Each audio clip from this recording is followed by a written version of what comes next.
થાય છે। હું ધોરણ 6 માં ભણું છું। મારી સ્કૂલનું નામ રાજપુર ગુજરાતી શાળા નંબર 3 છે। હું આજે એક પ્રોજેક્ટ લઈને આવી છું। સમસ્યા: અમારા સોસાયટીમાં હાલ બહારથી આવતા વાહનો અને અંદરથી આવતા વાહનોના માટે એક જ રસ્તો છે, તથા તેના પર કોઈ સિક્યોરિટી ગાર્ડ આપેલ નથી।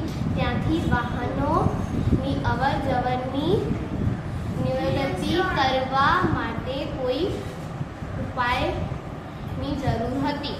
સમાધાન: આ માટે અમે તે રસ્તા પર એક ઓટોમેટિક ગેટ પાસ ફાટકની રચના કરી છે, જે વાહનો આવતા ખુલે છે તથા પસાર થતા બંધ થઈ જાય છે। આ સર્વેનો આરડીનો ઊનો છે। આ IR સેન્સર છે। આ સર્વો મોટર છે।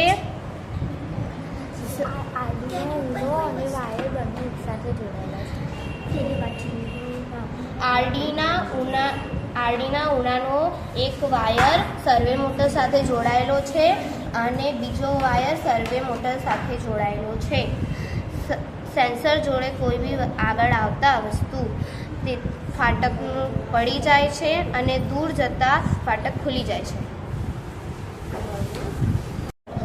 મારું નામ પરમાર જીગા લતેશભાઈ છે। હું ધોરણ 6 માં ભણું છું। હું આજે એક પ્રવૃત્તિ લઈને આવી છું। સમસ્યા: અમારા સોસાયટીમાં હાલ બહારથી આવતા વાહનો અને અંદરથી આવતા વાહનોના માટે એક જ રસ્તો છે, તથા તેના પર સિક્યોરિટી ગાર્ડ આપેલ નથી। ત્યાંથી વાહનોની અવરજવર નિયંત્રિત કરવા માટે કોઈ ઉપાયની જરૂર હતી। સમાધાન: આ માટે અમે તે રસ્તા પર એક ઓટોમેટિક ગેટ ફાટકની રચના કરી, જે વાહનો આવતા ખુલે છે તથા પસાર થયા બાદ બંધ થઈ જાય છે। સામગ્રી: આ આરડીનો ઊનો છે। આ IR સેન્સર છે। આ સર્વે મોટર છે।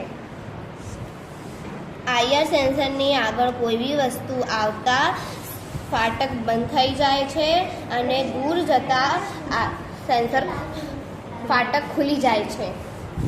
પરિણામ: આ વ્યવસ્થા દ્વારા અમારી સોસાયટીમાં વાહનોની અવરજવર પર નિયંત્રણ લાવી શકાયું છે।